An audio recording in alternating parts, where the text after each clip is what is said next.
boy.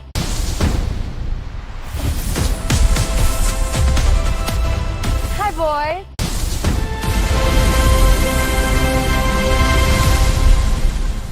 Hi, boy.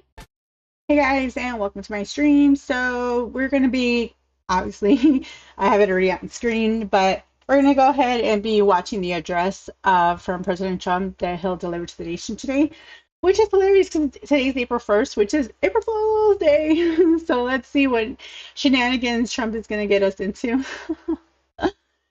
But yeah, so that's what we were doing today. Um, Aside from our normal stuff that we normally do, like breaking news, if there's any protests, we could be talking about the birthright citizenship that the Supreme Court is taking up.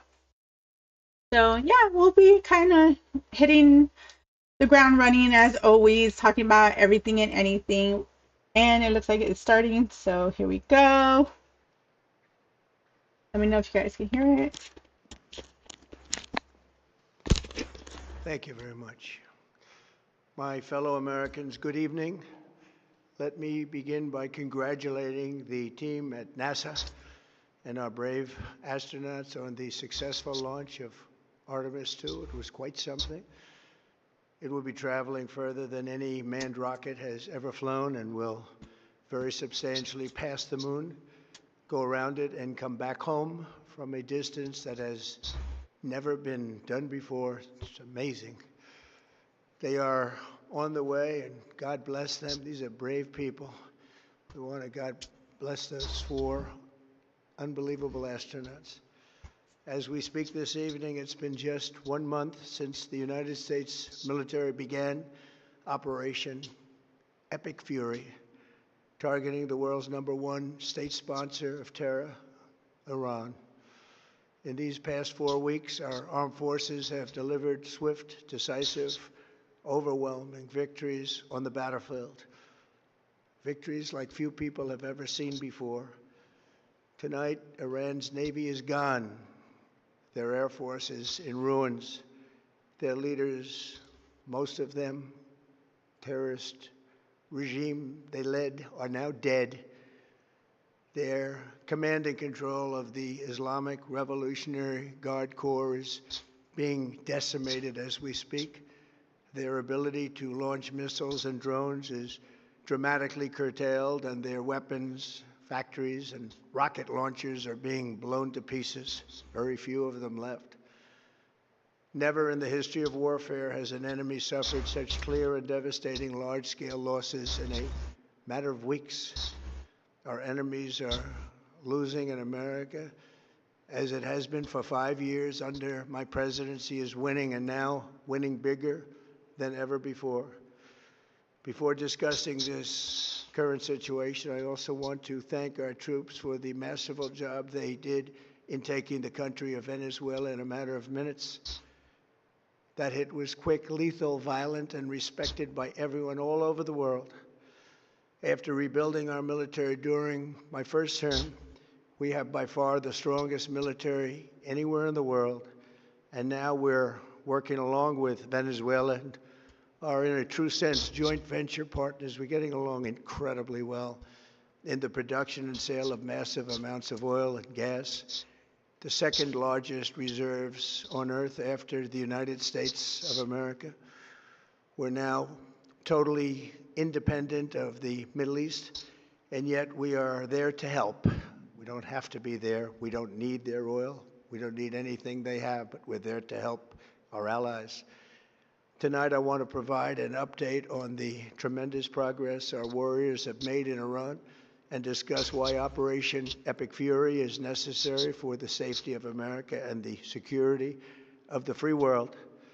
From the very first day I announced my campaign for president in 2015, I have vowed that I would never allow Iran to have a nuclear weapon.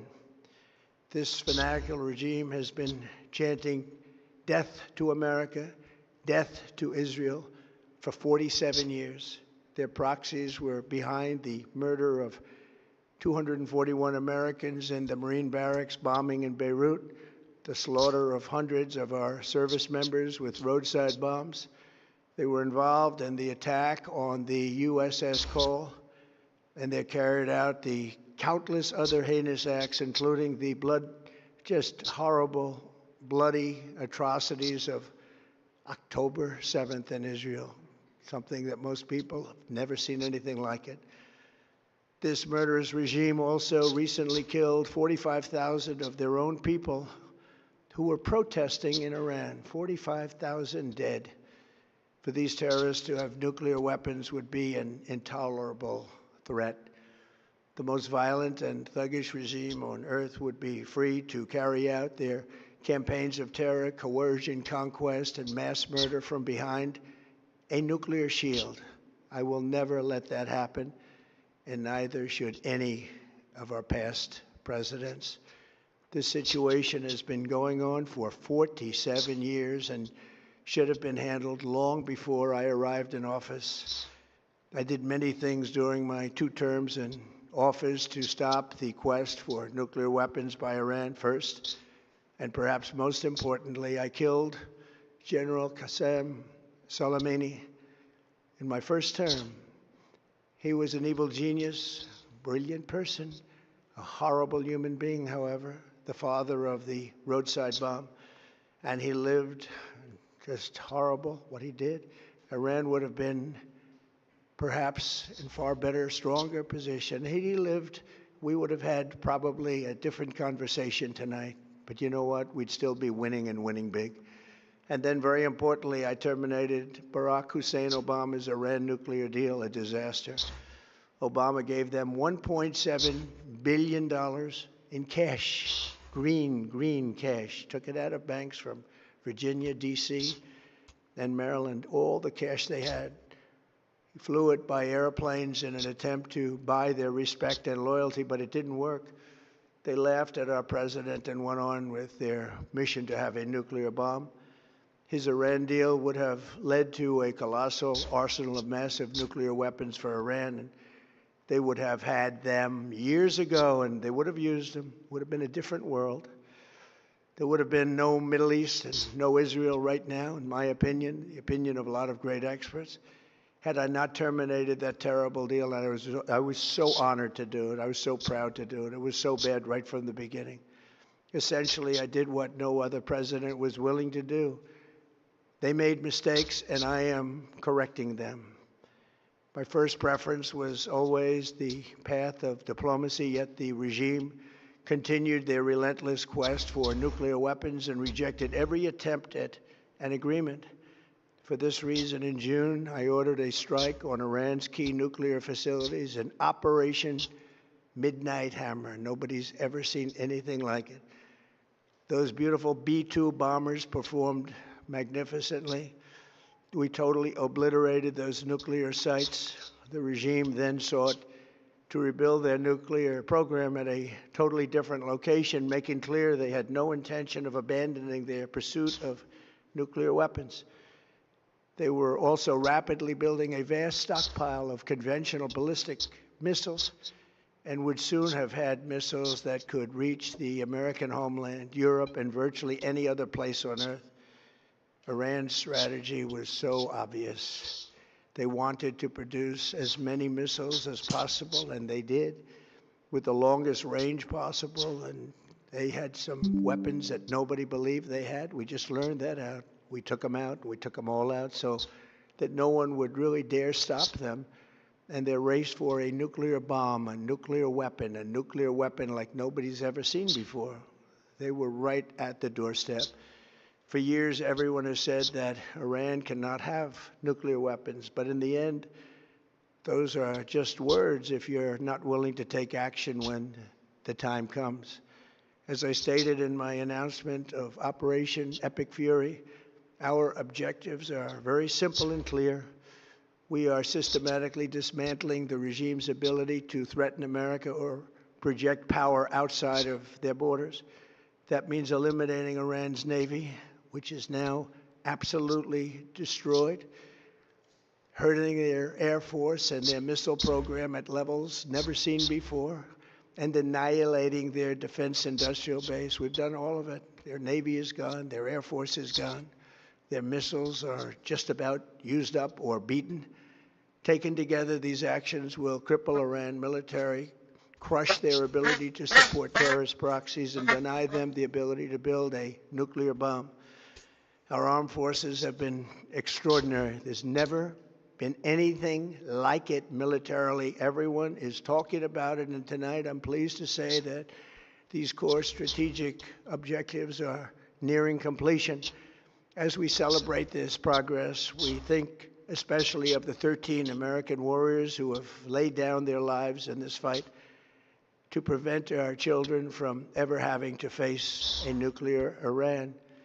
Twice this past month, I've traveled to Dover Air Force Base, and it's been something. I wanted to be with those heroes as they return to American soil, and I was with them and their families, their parents, their wives, their husbands. We salute them, and now we must honor them by completing the mission for which they gave their lives. And every single one of the people, their loved ones said, "Please, sir, please finish the job." Every one of them.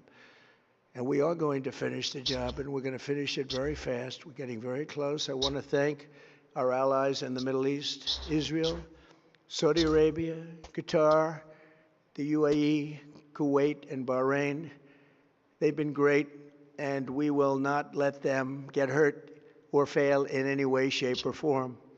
Many Americans have been concerned to see the recent rise in gasoline prices here at home. This short-term increase has been entirely the result of the Iranian regime launching deranged terror attacks against commercial oil tankers in neighboring countries that have nothing to do with the conflict. This is yet more proof that Iran can never be trusted with nuclear weapons. They will use them, and they will use them quickly. It would lead to decades of extortion, economic pain, and instability worse than we can ever imagine. The United States has never been better prepared economically to confront this threat. You all know that. We built the strongest economy in history.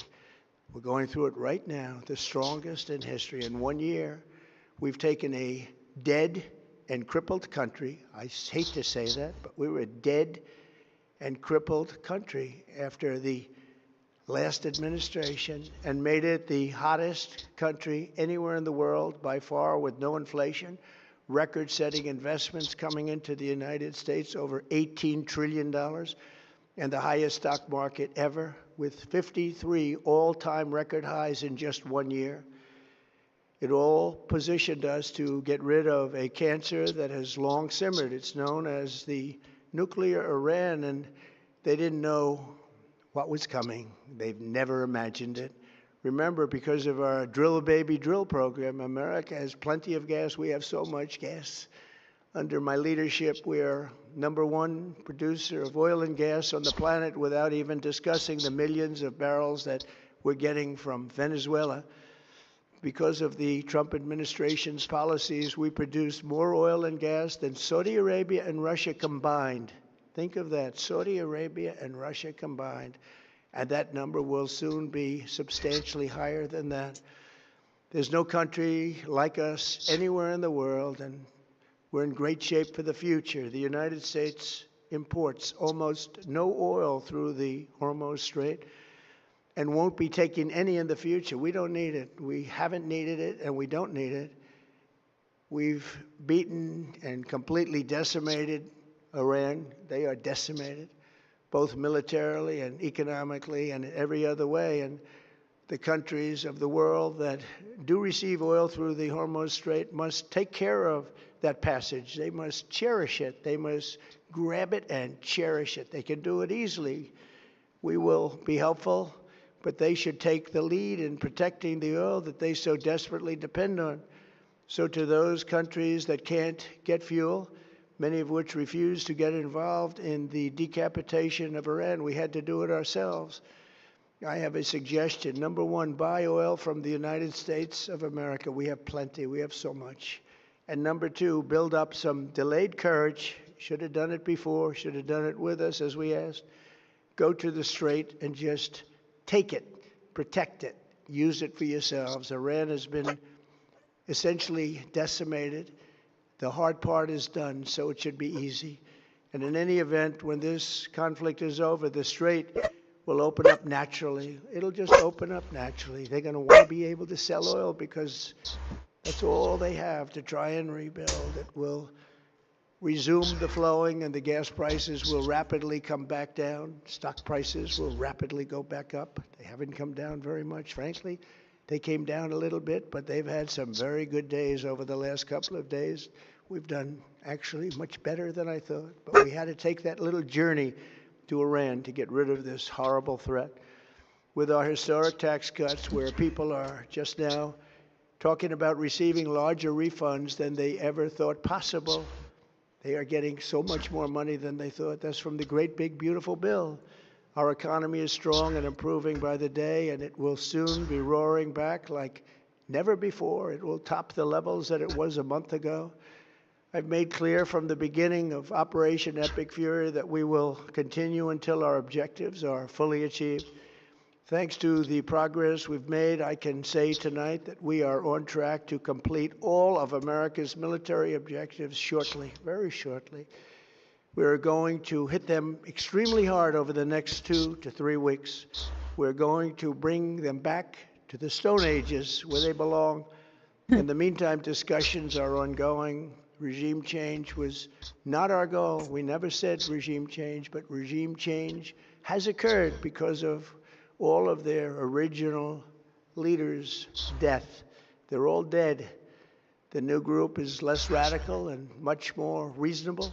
Yet if during this period of time no deal is made, we have our eyes on key targets. If there is no deal, we are going to hit each and every one of their electric generating plants very hard and probably simultaneously. We have not hit their oil, even though that's the easiest target of all, because it would not give them even a small chance of survival or rebuilding. But we could hit it, and it would be gone, and there's not a thing they could do about it. They have no anti-aircraft equipment. Their radar is 100% annihilated. We are unstoppable as a military force. The nuclear sites that we obliterated with the B-2 bombers have been hit so hard that it would take months to get near the nuclear dust, and we have it under intense satellite surveillance and control.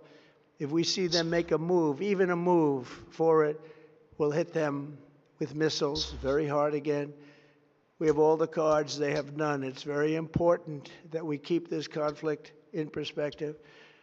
American involvement in World War I lasted 1 year, 7 months, and 5 days. World War II lasted for 3 years, 8 months, and 25 days. The Korean War lasted for 3 years, 1 month, and 2 days. The Vietnam War lasted for 19 years, 5 months, and 29 days. Iraq went on for 8 years, 8 months, and 28 days. We are in this military operation so powerful, so brilliant against one of the most powerful countries for 32 days. And the country has been eviscerated and essentially is really no longer a threat. They were the bully of the Middle East, but they're the bully no longer. This is a true investment in your children and your grandchildren's future. The whole world is watching, and they can't leave the power, strength, and brilliance. They just can't believe what they're seeing. They leave it to your imagination, but they can't believe what they're seeing, the brilliance of the United States military. Tonight, every American can look forward to a day when we are finally free from the wickedness of Iranian aggression and the specter of nuclear blackmail.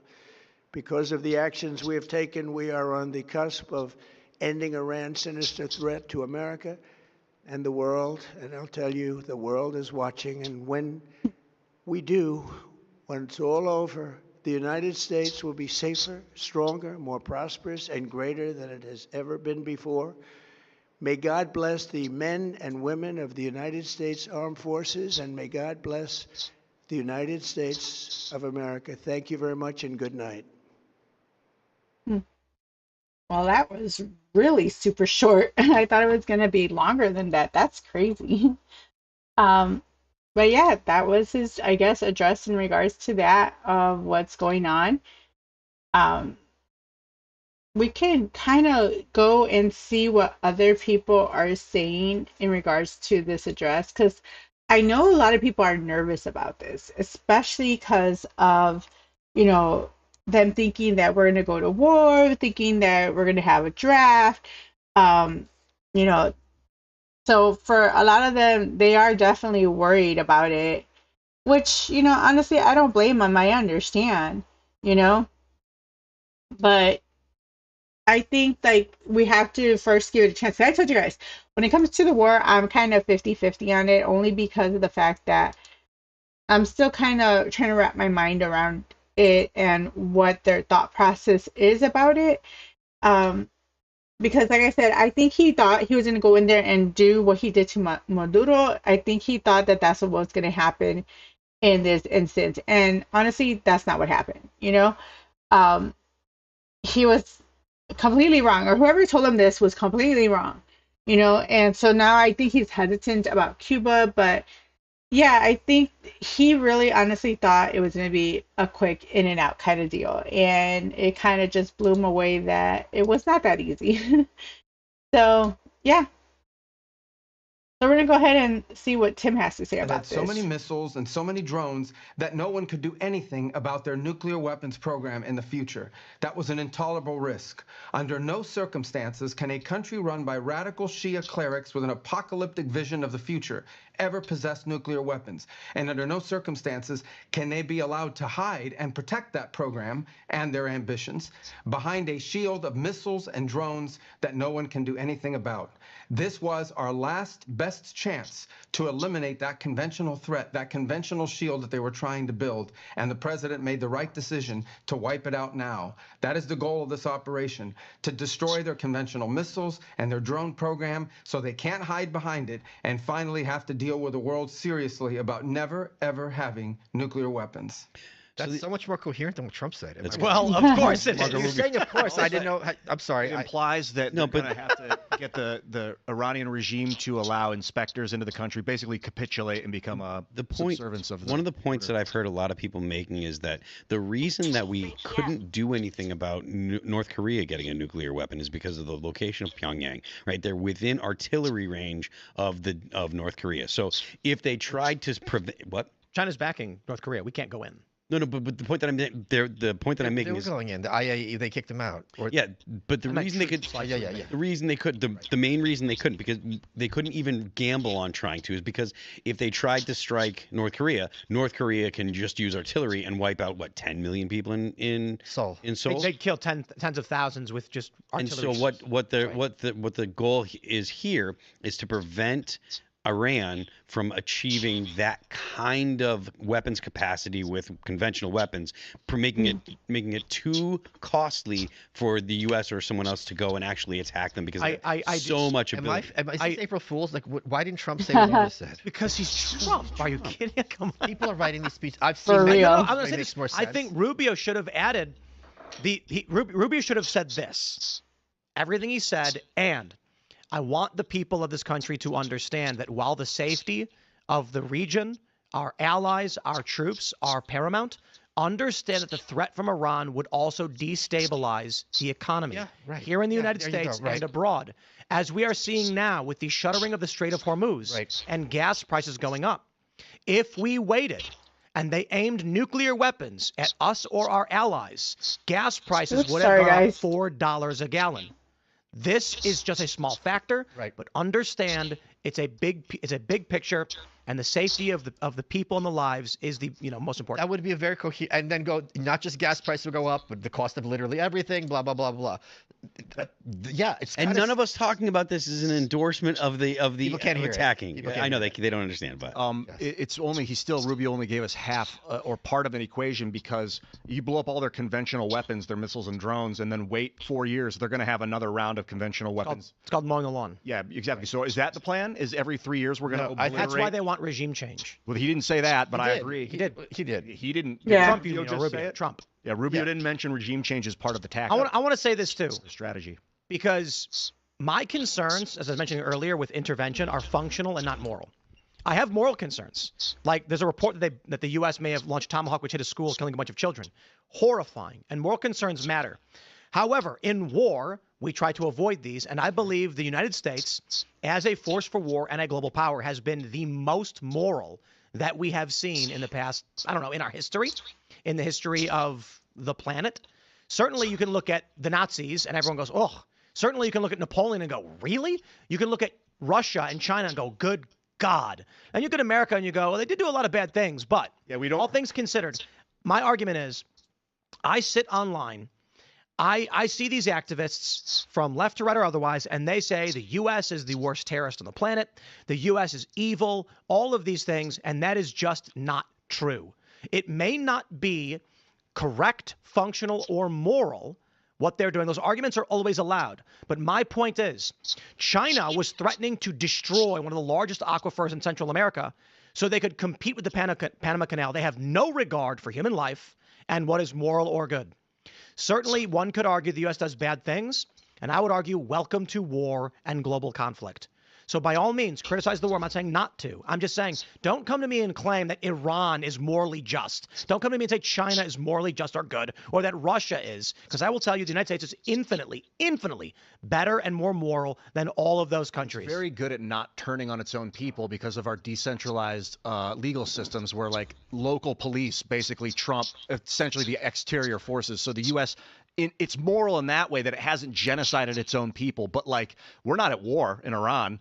So you're saying like in times of war, you might blow up a school of children, but we're not at war. A guy just said, let's go blow up that school of children. We're doing war-y kind of things, though. The point is, the American military is the most constrained military. I definitely think we're in something. Like, I don't know if it's a war, but it's something, you know? Fire because of the risks. Like, the U.S. military goes to painstaking lengths to avoid what communist China does intentionally. I think that the point people make, and I'm not saying you disagree with this, isn't that the Iran or Chinese are good people, but that they're acting in certain ways that make rational sense. And you can understand other countries look at what happened with Iran being like, you know what? If I get nukes, this isn't going to happen to me. Look at Pakistan. Pakistan harbored bin Laden. No one brings them up. That is I would argue functionally correct. And then we can take a look at what the U.S. response was with Iran right now. Iran, Trump, I would argue, embarrassed, humiliated even, because the 12-day war was a failure. He said we got their nuclear capabilities. What did we see from satellite photos? It looked like they got all of the enriched uranium out before it was blown up. And guess what? That's true. Trump failed in that regard. I bet Trump was pissed, and now it's like, okay, well, if we're going to shut him down, we're going to do it. Yeah. I believe it has more to do with just uranium, protests or whatever, but I will stress, the U.S. says we will target your military. There may be accidental collateral damage. I do not believe the U.S. intentionally targeted school children. That's a waste of $1 billion missile or a $50 million missile. You're not accomplishing any goals with doing that. Look what Iran did. They targeted hotels and civilians. Iran threatened to target critical infrastructure of our allies, uninvolved, like Trump mentioned, as well as civilians, because the threat of terror makes an honest person scared. The criminal at the bank points the gun at the innocent woman, knowing the police don't want her to die, and would rather the criminal escape with all of the money than the innocent person die. That's evil, and that's what Iran is doing. So I'm not justifying that we go and do this, because again, moral arguments are allowed, and we can have them. Functional arguments are mostly where I stand, but moral matters to me. But you take a look at what Iran's been doing in the region, arming rebels who blow up civilian cargo ships, which they've been doing for years. And we're supposed to just sit back and be like, well, we can't do anything about it. I reject that. Now, again, my principal concerns are the moral expense, right? The school that was blown up. We should have investigation. My concerns are the function. If we do this, will we actually succeed? And even Eric Prince said it's a roll of the dice. But I will stress on Venezuela, while skeptical because my fear is the function, morally, we are 100% justified. And I am glad that Trump succeeded in Venezuela. The Venezuelans stole our assets, and we had a treaty with them. We shook hands. We built oil infrastructure and smiled and said, thank you, we'll get rich together. And then the communists in that country stole it all from us and gave us the middle finger. And Trump, what did he do? He took one guy and got our stuff back, and there's no war, and I respect it. I think Yep. that's fair to the extent that Maduro and like a few of his henchmen got taken out, so the damage was They so got minimal people didn't even know how to freak out about it. They went and went, But if he's sitting Pick there them up. talking about who knows if it's bluster, about targeting, electricity, which is going to affect a lot of civilians, at a certain point, like Yep. you can't just say it's just war. I think the principal issue is, the scenario I like to give, and I'd love to get your thoughts on this thought experiment. I may have asked you this already, but I'm going to ask you again. Is this the naked slave being whipped? That was No, me. no, no. That Okay. was fun, though, right? Yeah. This one Whatever it is was. you're in the middle of the woods, far from civilization. And Okay, how would that ever happen? hypothetical. But even If you didn't a have group of breakfast, naked slaves. Michael, But how would you Michael. have felt? I wake up at 11. I never have breakfast. Let me ask you a question, and it's not Okay. necessarily just for you, but yeah, I got you. a thought experiment I like to ask people when it pertains to war is, you're in the middle of the woods, you're lost, you have a small satchel of food and a canteen, it'll last you about a day, and you have a rifle. Okay. You're trying to find your way to civilization, and let's just say that you're in an unknown country. Sure, sure. And as you're walking, you see a man in the Mhm. distance, looks just like you, rifle, small satchel, looks like food, canteen of water. What was that? What do you do? Wait, does it matter that he looks like me? Like he looks like he's wearing the same gear as Oh, you. okay. I think he's like my clone. Okay. No, no. I would approach Yeah. him and say, "Hey, I'm lost. Can you help?" Bang! Now he's got 2 days worth of food and you're dead. You don't know that. Indeed, you don't. And you don't know that he'll greet you either. And this is Yeah. the thought experiment. Andrew Branca said I'd shoot him on the spot. I'd aim my rifle Jeez. and take him out. I think it would depend on what country you're in. You're in an unknown country. But I'd That's what I say it said. would depend because if you're like in Canada, like it's not getting well for you. Well, I said you're in an unknown country, lost from civilization with limited food, and you see a man. I'm very loath, even hypothetical. Let me give you another thought experiment. This actually happened. Let me just finish this one point. Sure. On the thought experiment, there is no right answer, and no answer you give will ever be adequate. That's the point. So If you say, That's crazy. I would call out to him, he responds in a foreign language. If you say, I approach him, he shoots you. If you say, I shoot him first, okay, then he's dead. The point is, when we're in It's crazy situations of because it's war, like a especially as no-win citizens watching a situation, you government, know? we don't know that's everything, exactly right. and there's only one question that matters. Do you trust What we know this is we know administration? nothing at all. Right. Throw yours out. This is one of the things I learned when I was writing the White Pill. Before he was president, Reagan was taken, or maybe during, I don't remember, was taken down to a bunker and given a simulation of nuclear reciprocity. And they're like, all right, press this button. And he goes, wait. If I press this button, millions of Russians are going to die? And they're like, yes. And he's like, uh-huh. And his aides are like, he knew he wasn't going to press that button, that he was not going to. And what's amazing is Gorbachev had the USSR was taken to an actual mock room, and they walked him through it. He goes, I'm not pressing this button even in simulation. Neither of them knew it. Wow. So both of them during the Cold War were like, I'm not doing anything, I'm not retaliating. But they both thought that other guy's going to kill millions of us in a second. And that's kind of what ended the Cold War. There's the famous story of But the I'm guy. just going to say my point. Even in hypothetical, I'm loath to say I'm going to shoot someone because my brain doesn't work like that.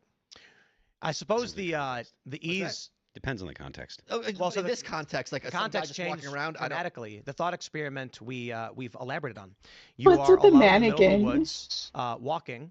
You have a rifle and a satchel of food and water, and you see a man in the distance who looks just like you. Right. And you're only alone because you just left your 2 children and wife to go find food. Okay. What do you do? Shoot the wife and kids. 3 days of food. Are you stupid? That's What? 3 days of food, and you can eat the people. And you can make more kids.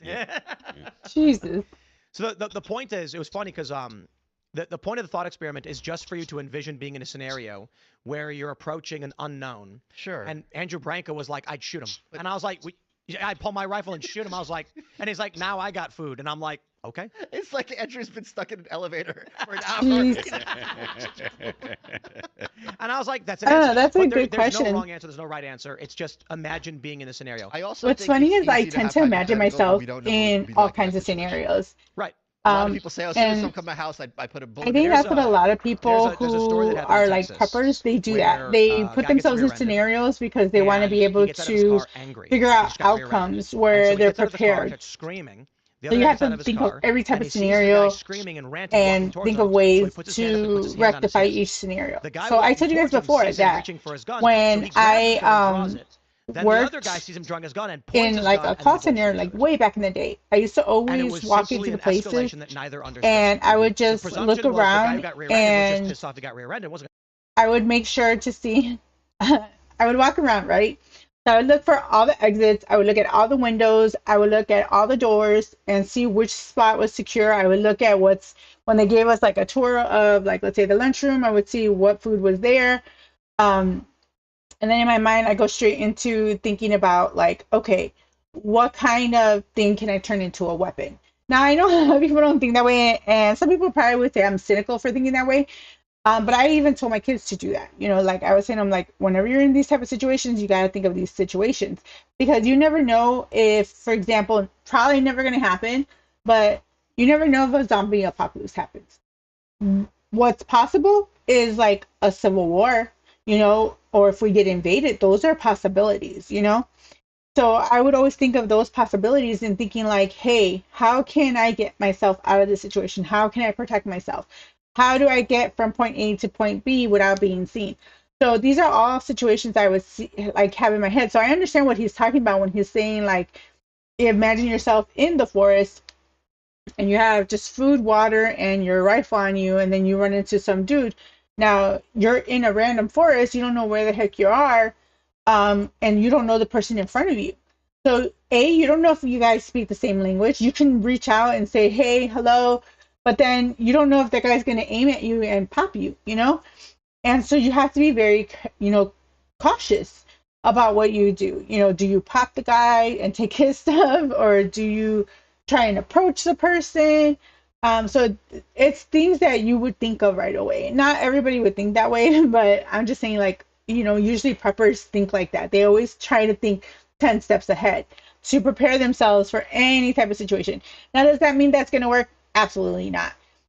Because you can prepare all you want. Not until you're actually in that situation are you really going to be tested to know if you're going to freeze up, if that fight or flight kicks in, or if you're going to do exactly what you train for, you know?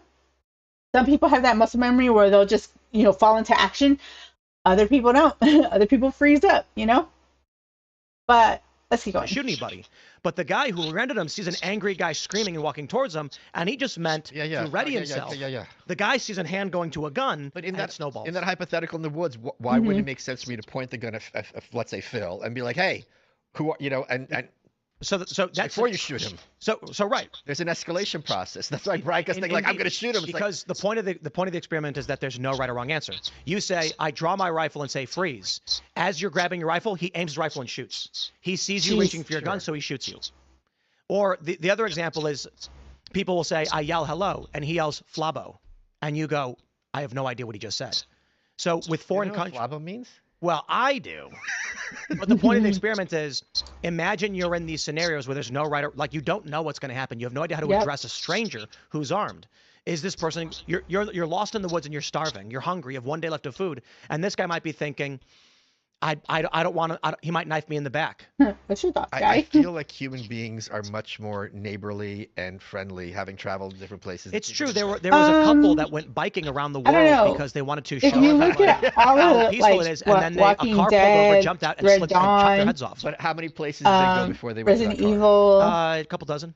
Right, so what's that the means other the one odds are a called? couple dozen. That Or you the can two Shaun of the women who Dead, went hiking like- in Morocco, and You're then not gonna the always run Islamists across dragged them good up onto a people. mountain and raped That's them. one thing you learn from watching all I didn't those say it like was the norm. films, you know? I'm making a point, like, it's a half joke. You're like, people are not crazy. My argument is, I've traveled the Did you world. shoot the person? No. Oh, okay. No, two people working together substantially more effective. Yeah, okay. Yeah. I've traveled the world, and many But people have that's asked me, if that aren't you person you scared can going to trust, favelas 'cause or you don't going know to what kind of riots? person And that I said, person no, is. because people are all the same. Some people are crazy. Just like in they don't America, know it's crazies. Most what kind of people person want you the are. same For thing. all They they want know, food, in their shelter, mind, you're families. like a crazy The person. ideologues who We all wage know war I'm a are crazy rare. person. And so I've been, like when I walked around Nasser City in Egypt, I wasn't scared any one of these guys was going to attack me because that doesn't serve their interests in any way. They were praying. They were Muslim Brotherhood guys. No, in all likelihood, when they find out an American journalist is there, they're going to say, please tell my story. Yeah, exactly. So I'm like, there are crazy people, and we've been threatened and freaked out by it. But they're gangbangers in Chicago. Freak me out all the same. A lot of that metaphor of being in the woods with a dude looking at him is like communication levels. If communication is in total breakdown, anyone that doesn't speak your language that's out there is probably an enemy combatant. At least that's the way you got to think. I think But if that's your communication probably line's maybe- open and you can either speak to him or radio him ahead of time, you'll know like if Maybe what the that's threat levels why are. I See, feel the thing way is- I let me do tell you about the because simulation. One thing that I think high net worth people like because I grew up in the hood, like I told you guys. I grew up in Chicago, back of the yards chick. And I grew up, around gamers and stuff like that. And I guess maybe that kind of hardened me or made me realize like, I have more of a fight than flight kind of deal with myself.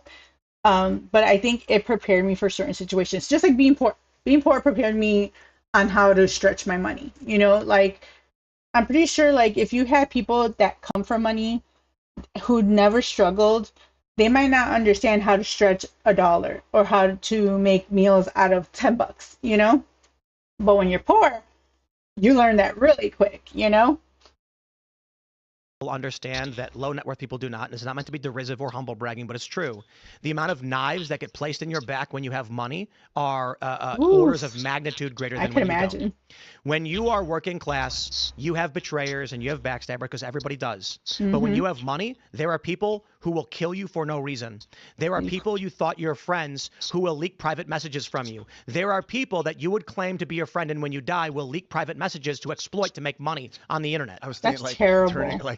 yeah, friendships are cool, people are great, but if you have a stockpile of food and they don't, you're kind will of split Do your you throat guys, in you the guys know who Big Frida is? No. I didn't think I was going to bring this up in the show. Can you pull a Big Frida, Freedia? I think that's how I am. Like I'm a good person. So if I had friends that came from money, gender fluid. I mean, I don't care. Pull- Like I wouldn't yeah, pull betray up their the- pull up trust, an but image. I always have Big to remind Frida, myself not that's everybody's Big like Frida. me. Not everybody Big has, Frida got stabbed a good moral in compass. St. Louis because someone wanted to say, I'm the guy who stabbed Big Frida.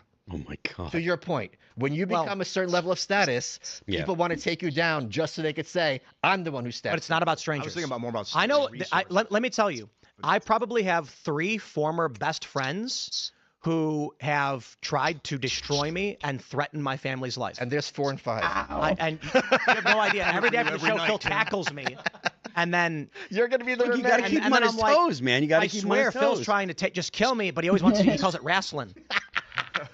Just got to keep him on Actually his feels toes. pretty man. good. if So you're relaxed. there's a guy that I knew. We were probably best friends for a few calls you years. Deadpool. He does. Deadpool. There was a dude I knew, and we were probably best friends for a couple years. And a few years ago, he started posting on X fake stories about me, using pictures that we had and like proof that he knew me to try and build clout. Bro, not to like brag or nothing, okay? But like I told you, where I grew up. So my whole life I've always had people talk about me. Even when I met like, my current friends or whatever. And I would tell them like, hey, you're probably gonna hear stories about me. They're not gonna be true. I'm just giving you a heads up, And my friend, she didn't believe me. She was like, why would anybody talk about you? Why would they even bother? I was like, I don't know. I don't know what's going on in people's minds. I'm not psychic. I have no idea. And I told her, I don't know, maybe people are just horrible people, or maybe people love misery. They want to see someone else crash and burn just like they did, And then sure enough, because this is when I met my friend when we started working together. And sure enough, within like a week, they started talking about me. And she was like, couldn't believe it. She was like, I can't believe they're talking about you. I've been with you 24/7. She's like, so all the things they're saying that you did, you never did. And I'm like, I told you. And she's like, wow, I never believed that people are like that. I told her, I have no clue. I told her, I stopped thinking about what other people think of me since I was younger because that's all people did was gossip, So I was just like, whatever. Y'all can say whatever you want because if I defend myself, y'all are still going to think the way you do. If I don't defend myself, y'all still going to think the way you do. So it's like, there's no winning for me. So I take the approach of, why do I care? Like, I don't give no F's, because in my heart, I know it's not true. So I don't care. Y'all could think whatever you want. That's your business.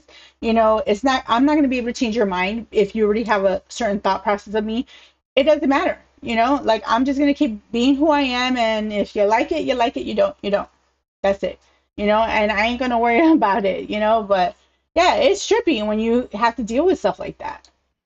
He would go on X. There was a guy that I knew that I considered a pretty good friend who hacked into one of my servers and then started Wow. leaking like inane messages between Discord, members. This is a long time ago, for no reason other than to attack me and profit off of knowing me.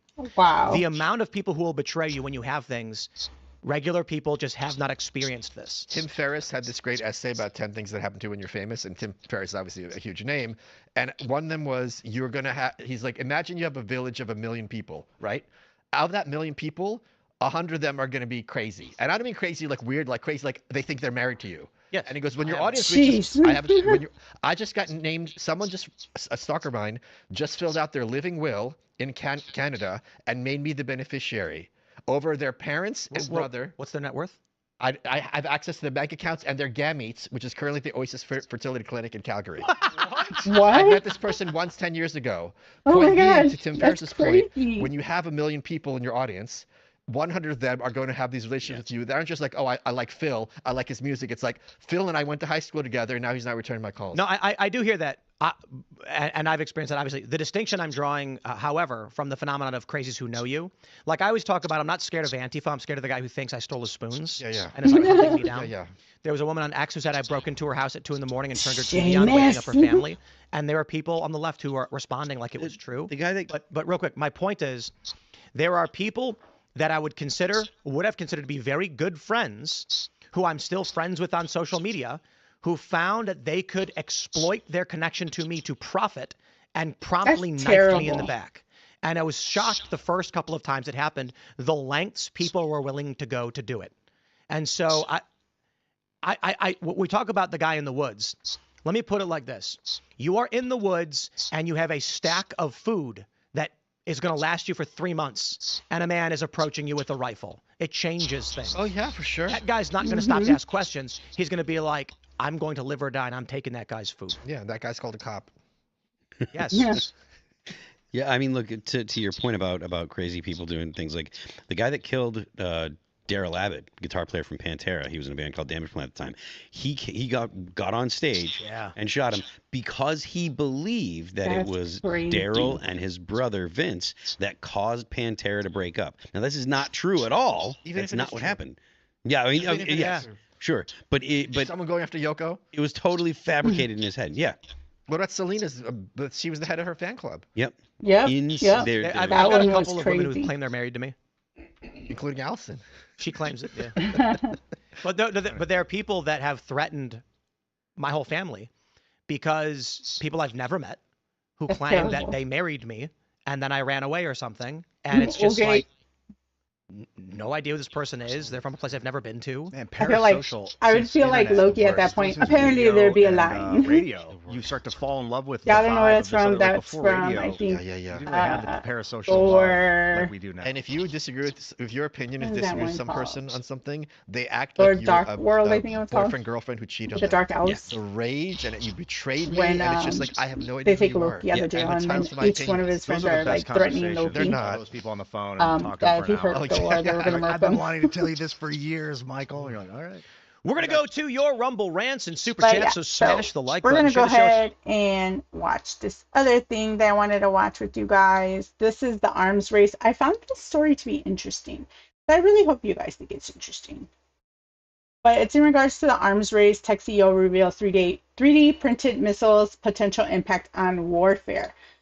I found that interesting as well. And it's crazy because can you imagine all the different stuff you can make with 3D printers? Like, I want to get one so I can make certain things, but honestly, it never crossed my mind to make like weapons of mass destruction. That's just some craziness. As everyone knows, we need to replenish our munitions. We're talking now because we do have air superiority. We need to take advantage of that and leverage technology where you're seeing, obviously, we need more precision munitions, missiles, ballistic missiles. And we need it right away. With weapons stockpile under scrutiny and the Iran war raging and all eyes on America's arsenal of the future. Remember, we're still feeding the Ukraine war. 3D print cruise missiles made in America, right here by Divergent Technologies. Remember that name. Joining us now is the co-founder and CEO of Divergent Technology, Lucas Zinger. Lucas, great to see you. Lucas, how would you describe what Divergent can do on the battlefield? Absolutely. Divergent is building the 21st century industrial base. So what we are able to do is take requirements for any munition system, turn those into a design input, design that structure, manufacture it using 3D printing, assemble it robotically with full automation, and deliver that munition airframe in a fraction of the time and to a higher capability and at a lower cost. And most importantly, at scale, so that we can make thousands and thousands of units per year. So you're part of the brand new Arsenal of Freedom. I know Secretary of War Pete Hegseth just toured your facility about a month ago. For example, you have if there's a $2 million missile, for the most part, you could do it for 200,000. And is it because of that 3D technology? So absolutely, had a great visit with the Secretary, and what he focused on was how we can compress the timeline. So what is the time to get your first unit fielded? I think one of the first things that I would want to create, and I don't even know if I could do it, I probably have to or less, sometimes as fast know as more 2 about weeks. engineering. We can then take that But I would design love with an the Iron prime, Man suit. flight test it, qualify That would it, just be and dope. get it into production very rapidly. Once it is in production, our system allows scale to be achieved. So we can make hundreds of munition airframes per 3D printer. And in our facilities, we have tens of 3D printers. So a 100 printer facility could make 25,000 or more of your typical munition airframe. That is the capacity, that is the magazine depth that is required. And our job at Divergent is to make sure that the industrial base is strong enough to support any of the decisions that our U.S. government makes. I mean, originally, Divergent was going to be a race car company, and all of a sudden you realize there's a gap to be filled and some patriotic work to be done for the Pentagon. What kind of impact have you had already? Absolutely. We started with a vision, with a thesis for design agnostic manufacturing at low unit cost. That is how you build a resilient factory. You make sure that it can do auto parts or defense parts. You go back to World War II and the model that we had here in the US, we have recycled that, but in a next generation way with next generation tools. We do make the Zinger vehicle automobile. It's the world's fastest hypercar. It's fully American engineered and manufactured, but now our focus, where are we putting our capacity of our factories? Fully towards defense work. We have over 20 active contracts across many of the most meaningful munitions, from low cost all the way to legacy exquisite systems. We're helping across that entire segment to increase volumes and collapse the timeline. I was struck by one of the stories I read that someone came in and sketched on a whiteboard this type of missile they wanted. And in 70 days, you had it by someone sketching it, because you put it into this 3D printer and you produce it for less money because you've invested into this machine already. Is this going to change the way we fight? We keep hearing about problems with depth when it comes to our stockpiles. Can you do this cheaper, faster, and are you doing it right now with this conflict in Iran? Absolutely. We are producing cheaper, faster, and better today and at scale. What took us over 12 years and $1 billion of capital is now in the fight, in the mission of the U.S., and we're proud to support it. I will say each one of these printers, again, can achieve a meaningful scale in a fraction of the time and stay product agnostic. So we can go from a sustainment part for a readiness challenge to a long-range strike munition airframe out of the same factory. That genuinely changes the way you think about your industrial base, your readiness, your magazine depth, and then you start thinking about strategic location as well. Where can you place these factories where the factory itself is adding to deterrence and the factory becomes the weapon? Amazing. I see you have 40 Pentagon contracts, over 100 factories. If we want to get interceptors, we want to get rockets, we want to get cheap drones that are effective, we got to go to places like Divergent. Love what you're doing, Lucas. Congratulations. And on behalf of the country, thank you. Yeah, that's some craziness right there. To know that you can have like 3D printed weapons now, like we already knew about weapons, like people were making ghost guns. but more so weapons of war. I think that's even crazier. Um, yeah, my mind's still wrapped around it. And they want to have like these places built around the United States and just popping out stuff, you know? That's crazy. Now imagine if someone else got their hands on that company, or, you know, because you know how we let in like all these people. Imagine if we had like sleeper cells in those companies. Imagine the damage they could do if we had like espionage going on. That would be some, I don't know, some terrible, terrible stuff. Some terrible, terrible turtle harm would come to us. So I wanted to talk about the Black Scout Survival Guy. He's really good. Go ahead and like and subscribe to him. Just like Canadian Prepper. Canadian Prepper could get a little boring. So if you like to nerd out, I definitely would recommend Canadian Prepper, you know, but if you want something simple, kind of to the point, I think this guy kind of hits it on the head. If you've been paying attention to what's been happening the past few days, you can already see where this is going, because right now the story being told doesn't actually match the reality on the ground. And when that happens, the speech isn't about updating you. It's usually about shaping what you believe.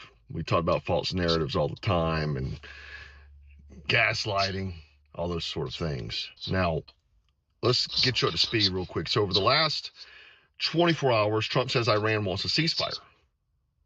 Iran immediately denies it. Markets spike, then they pull back. Bombers and assets are moving into position.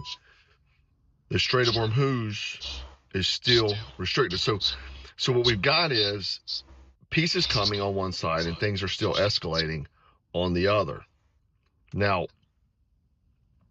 those two don't actually line up, if you get what I mean. Now, what does he say tonight to make this make sense? That's probably what a lot of you are asking. A lot of Americans are asking. The first thing you're going to hear is some version of "we seceded," even if it's not clean, even if it's not complete, because politically, he has to frame this as a win. You'll hear things like, "we eliminated key threats, we restored stability, we protected American interests because now you don't have nuclear weapons being pointed at you." But here's the problem. If it was a clear win, we wouldn't be having this conversation. Am I right? Now, second thing is he's going to shift the tone toward restraint. You'll probably hear things like, "we don't want to prolong conflict. We're giving diplomacy a chance. We achieved our objectives." Because right now, it doesn't look like a clean victory. It looks like something that needs to be wrapped up. Obviously, we've seen gas prices and so on. That part matters way more than people realize. The speech isn't just for you, it's for the markets, okay? Not just the American people, but for the markets. Stability language, confidence language, control language. Right now, again, oil is unstable. Markets are reactive.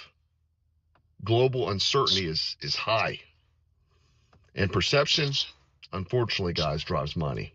It's not even the truth. Perception is reality, right? So that goal will be simple. Make it sound like, "hey, man, everything's under control. Don't worry about it." Well, they now, have to I want you kind to of watch for this teach carefully. people He may like call out NATO indirectly. not worried, May call him out directly. He has been. because you don't want to cause Push a mass panic. allies to step up. Reframe global responsibility. "Hey, I know you guys didn't start this. We did, but we need you to take part in it." Right? Because right now there's tension there. And this speech could be used to apply pressure or reset expectations if you want us to keep playing ball. That's kind of what he's made it seem like over post on Truth Social at the minimum. Now, again, this is another part you need to really pay attention to, is that what's missing is just as important as what's said. You probably won't hear a clear definition of victory. You won't hear a clear long-term strategy or a clear answer on Hormuz. And that's the pattern that's the part that matters the most in this pattern. Because if the most critical piece isn't addressed, this situation is not resolved. It's not resolved at all, not by far. So here's how I see this playing out in this speech. Tonight's speech is not going to be about what happened or telling us what happened. It's about telling you how to interpret what happened. Because to me, it looks like they never had a clear plan. I believe Israel pushed this on us, and now I know. there was no clear objectives. They were To told me, it'd it's be easy, the situation I explained to you guys.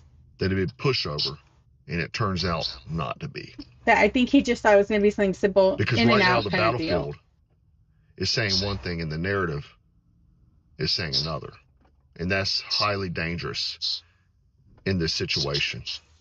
Okay, they don't match. In the world of, politics, elites, and all these things, I've said this from just my own understanding, is that, and I've been saying this for years to folks that watch my YouTube videos, is that it's important to realize why you're being told something. The most important question is to say, why is this person telling me this? What will be the benefit of me believing this for them? And a lot of times you have more of an answer coming from that question alone than actually what you're being told. So tonight, I want you to pay attention to these things, and not just what's being said, okay, but listen to what's not being said. Watch how it's being framed, because if everything was truly under control, I don't think you'd need to have this speech. I don't think you'd need to be basically telling allies they need to come rescue the Hormuz Strait because it's not our problem. We were supposed to be the number one powerful military in the world, and Iran essentially fractured NATO within 30 days. At the bottom of the line, you can say whatever you want. They fractured NATO within 30 days, and the rest of the world sees that. Okay. And so anyway, I'm gonna be watching the speech. So if you watch it tonight, come back in the comment section here. Let me. So this was obviously his thought prior to the speech. We all got to see, Trump's speech, so we kind of know what Trump was thinking or what he said, because we kind of just watched right now, which honestly, I felt like it was one of the world's shortest speeches. Like, I thought, honestly, I was prepared to stay here for a good, 2 to 3 hours, because his speeches usually run long. And so I was like, bruh, you're done? Like, wow, why? Why was it so short? But it is what it is, I am definitely rooting for Marco Rubio. I hope he wins and runs for president. But, just to kind of go off of what this guy was saying, I feel like my thought process when it comes to this whole situation is that I've told you guys this a million times, that I think Trump thought it was going to be That would really help the stream out. It does make a difference. Sorry, guys. That was Pretend Media. He's actually going live, so I was going to go to that next. Because you know how we love ICE protests.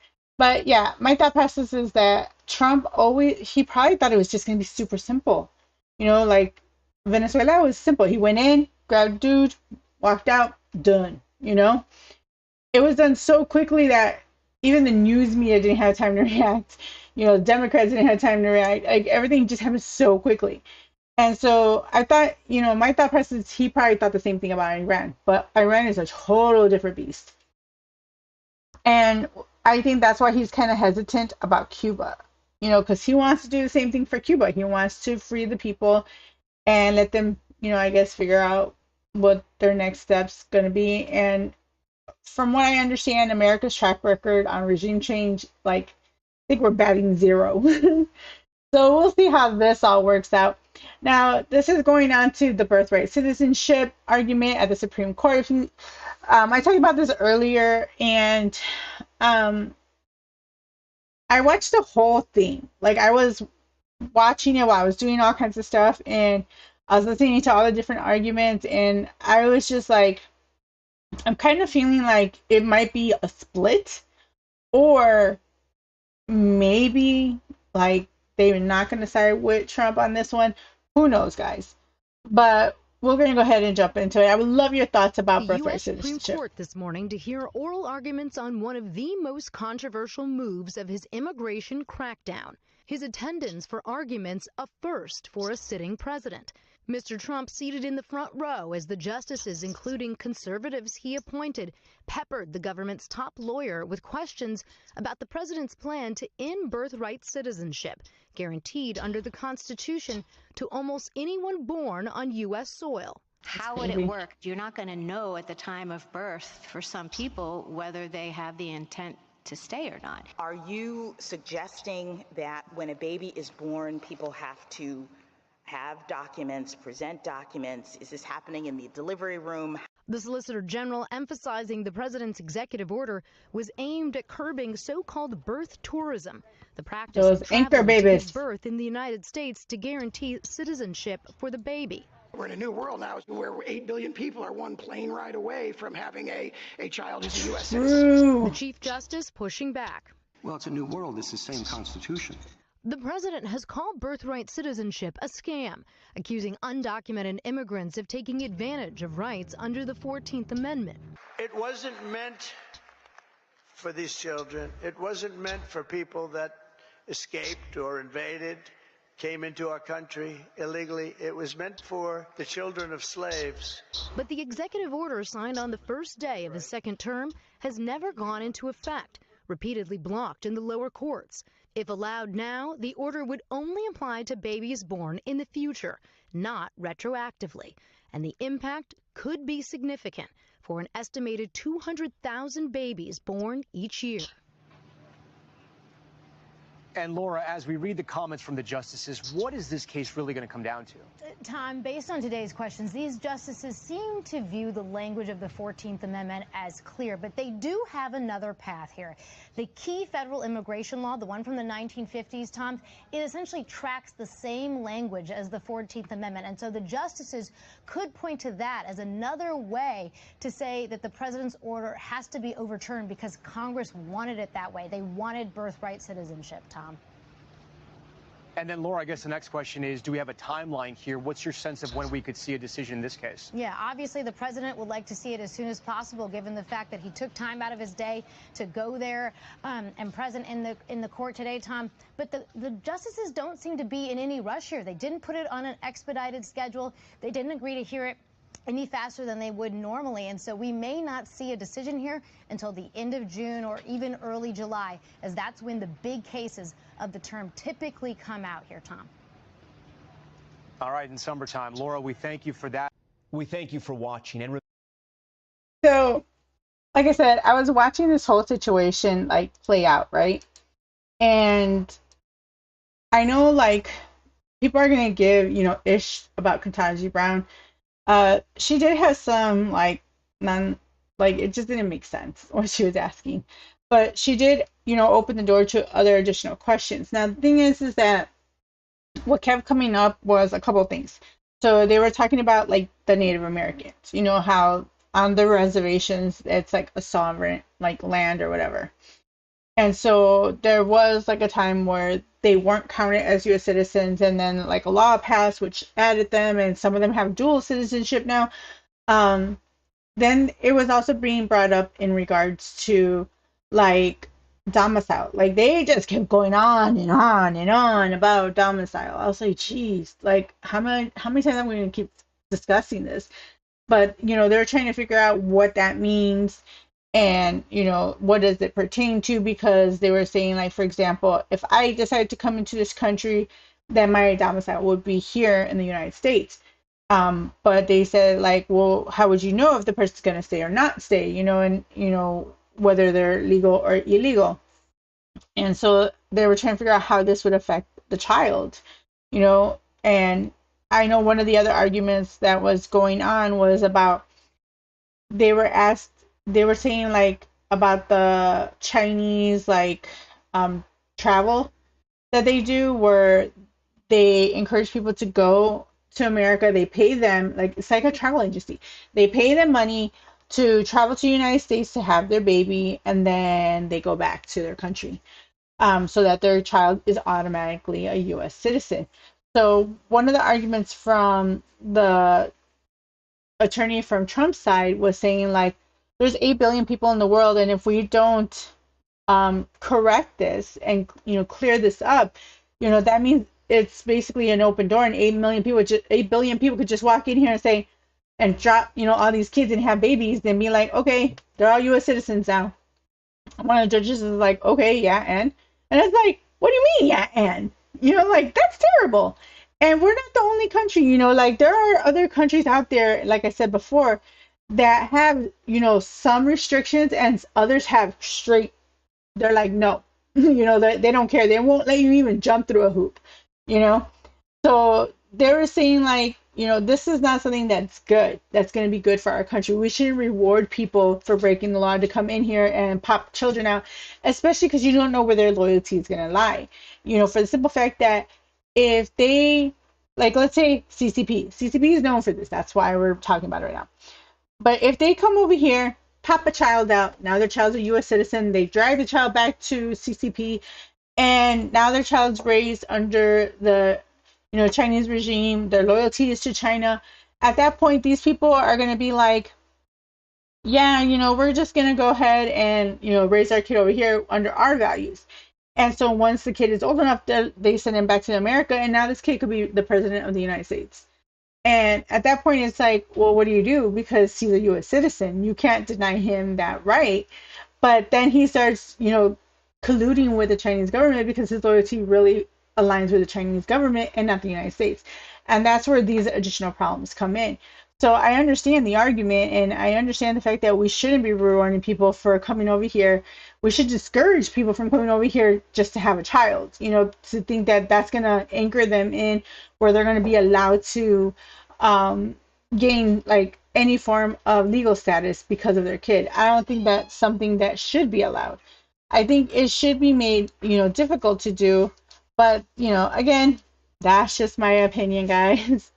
So I have this other video that I want to go over with you guys, and this is probably in the last video because, I'm rambling.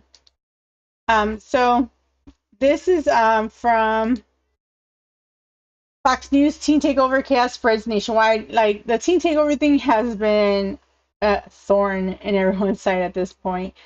So let's jump into the vid.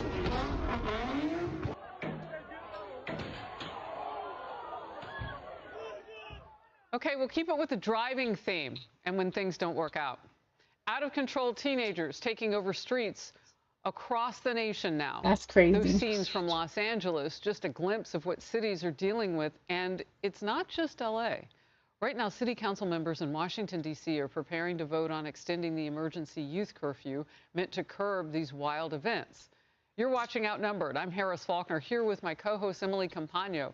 Joining us today, Molly Line, Fox News correspondent, Lisa Booth, Fox News political analyst, and with us for the first time, Captain Barry Butch Wilmore, former NASA astronaut and author of Stuck in Space, as astronauts hope through the unexpected.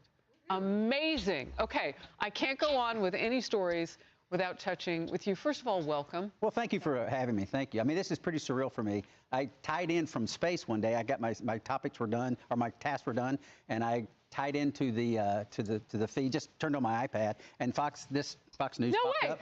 Outnumbered was on. You can watch us from space? She was talking about me. The moment it popped up, Emily was talking. Emily, that's a big microphone. I know, very big. No pressure, my friend. Now I'm in the center of the couch. This is wild. Okay, but hopefully it doesn't feel as stuck as you did up there. No, not at all. Not at all. Well, God bless you and welcome home. I bet you can't hear that enough. Oh, well, no. Earth is a good place to be. We're fans. All right. Well, you are outnumbered. I am indeed. But not outdone. No, let's go. Okay, let's get started. Many cities have turned to curfews and other restrictions to try to discourage teenagers, but the trend is now spreading. In the last few months, police in 11 cities have responded to takeovers, some of which have turned violent. Many of them events are organized on social media. So they're getting bigger as more people respond. Jeez. Like this one. Let's take a look. It turned a Wisconsin mall into a madhouse. Videos show hundreds of masked spring breakers invading stores and starting fights. And at least 13 people were arrested in that one. Law enforcement officials are warning viral videos of these events are breeding copycats now. And police departments say they are overwhelmed as a small gathering can devolve into chaos very quickly. Lisa, what's your thought? Well, I blame Democrats, full stop.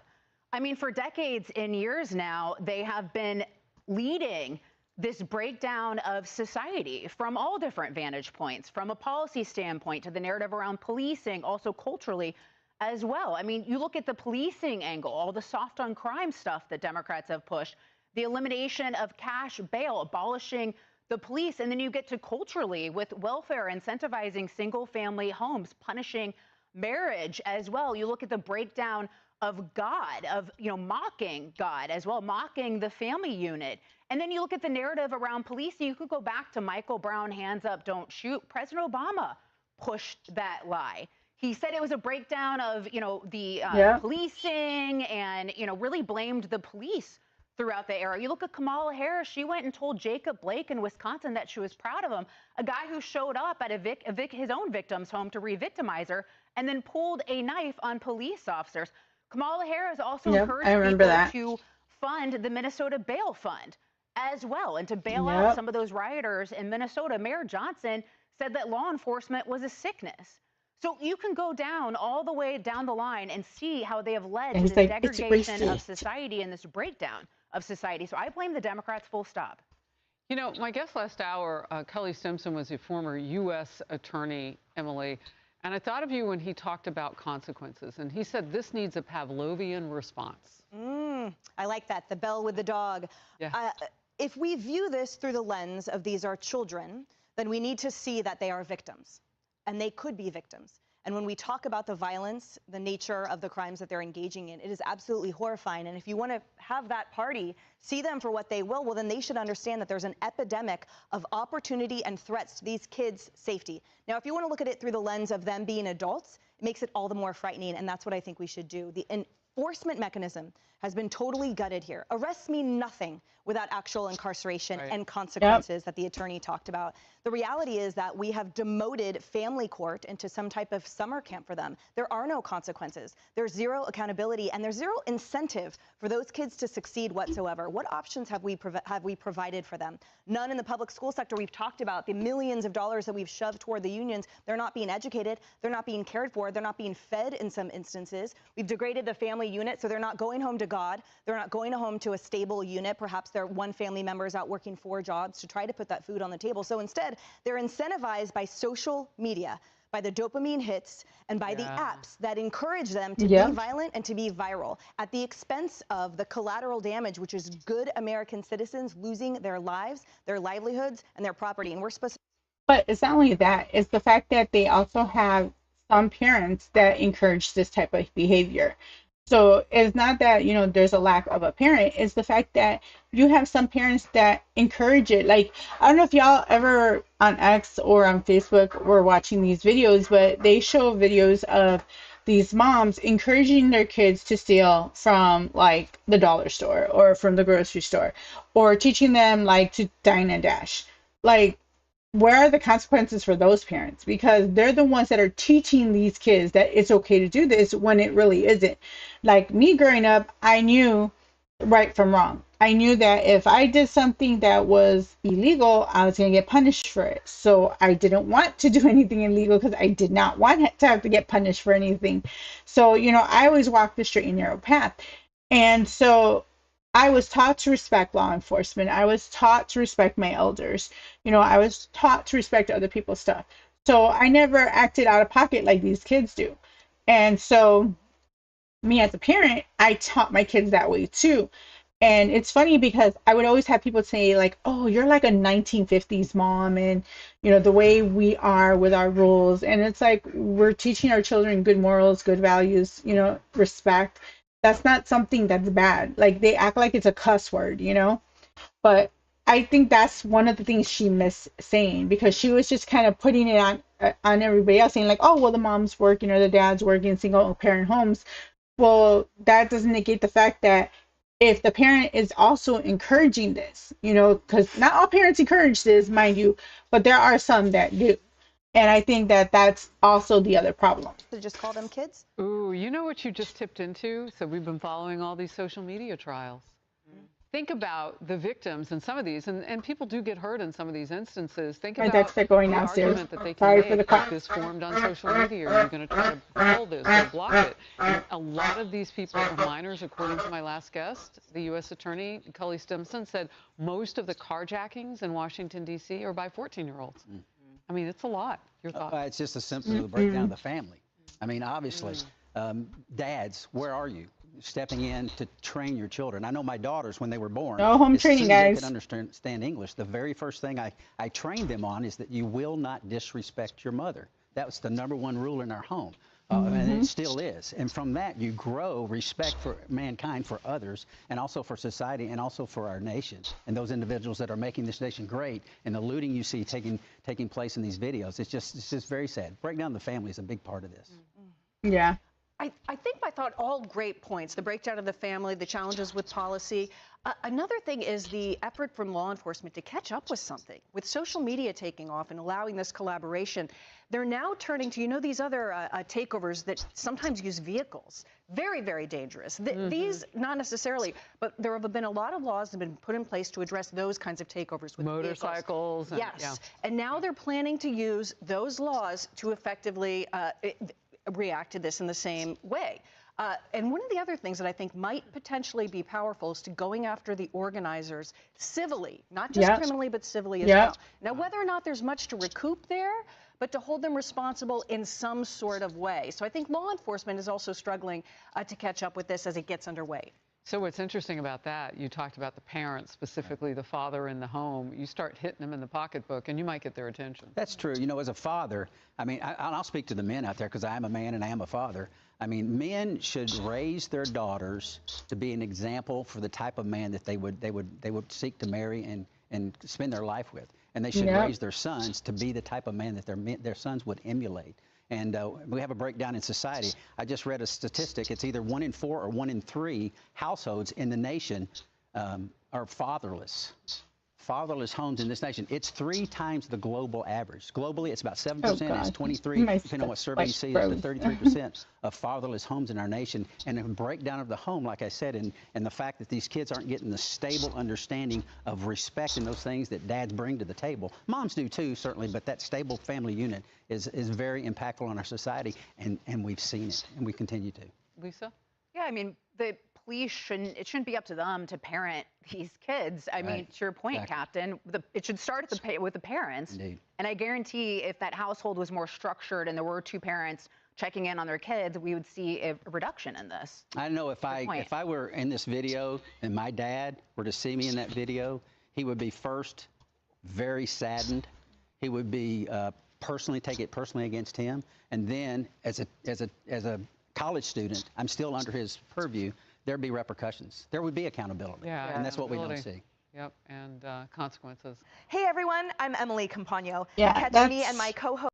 I think like what they're missing is the fact that these kids are acting out of pocket. It's not only the lack of father in the, in the home, but it's the fact that you have parents that are not disciplining their children. You have parents that are just letting their kids act a fool, and if anything, encouraging them, which is terrible.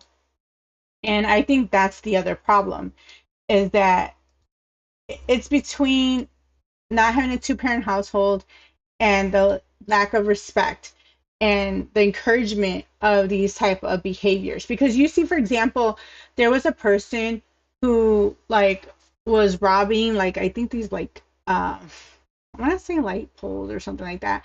And he was trying to steal the copper, and he ended up getting electrocuted. And it was he FAFO'd really bad.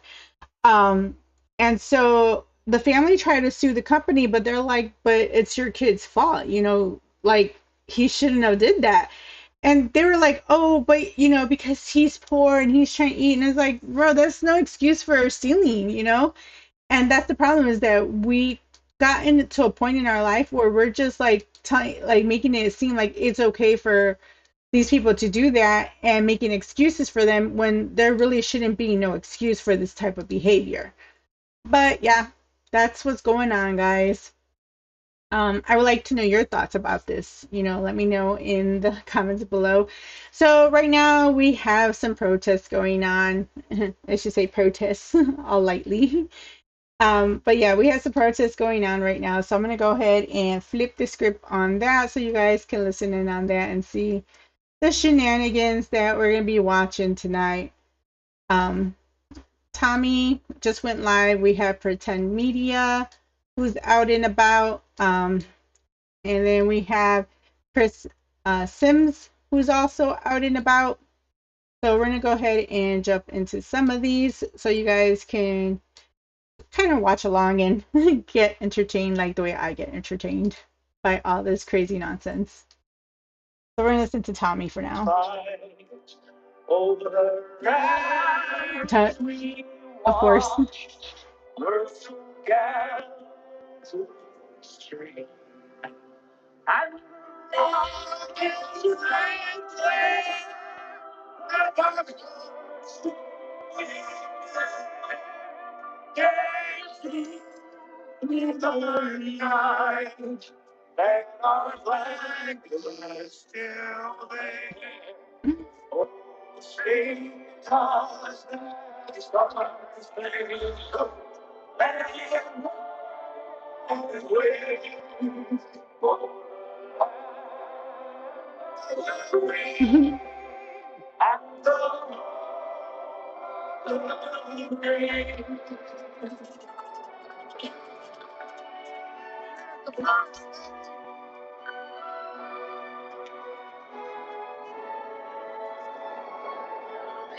Oh God.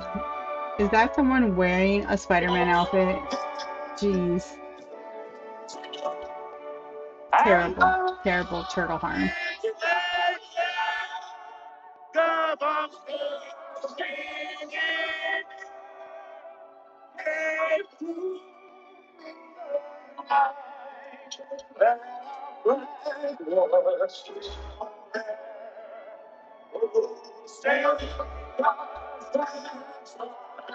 So they're in Vancouver, and then the other one should be in Portland, which is the top.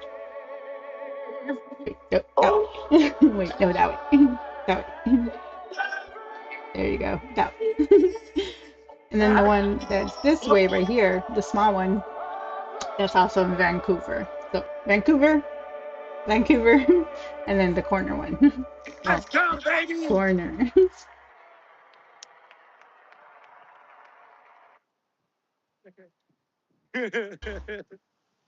Cheese. Sounds like such a cheese ball. Formerly Supreme Leader Ayatollah Khamenei is dead. He died like a dog. They did a lot of shooting and they did a lot of blasting. Even not going through the front door. You know, you think you go through the door. If you're a normal person, you say, knock, knock, may I come in? I call upon all Iranian patriots who yearn for freedom to seize this moment, to be brave, be bold, be heroic, and take back your country. America is with you.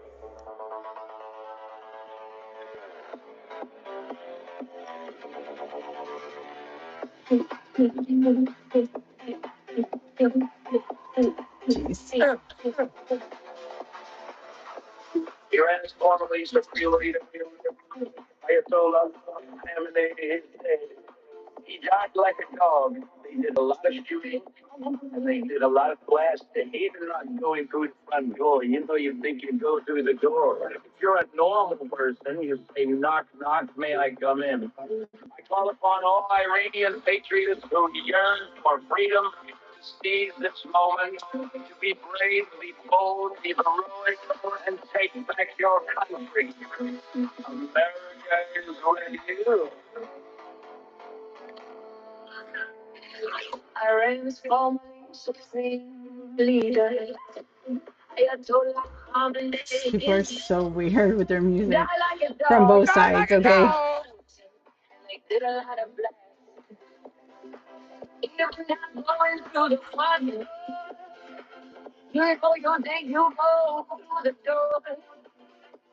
Ew.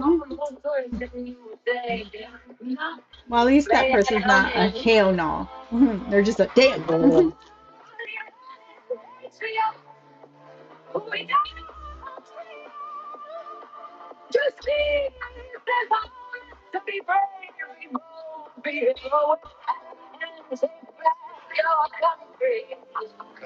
America is waiting.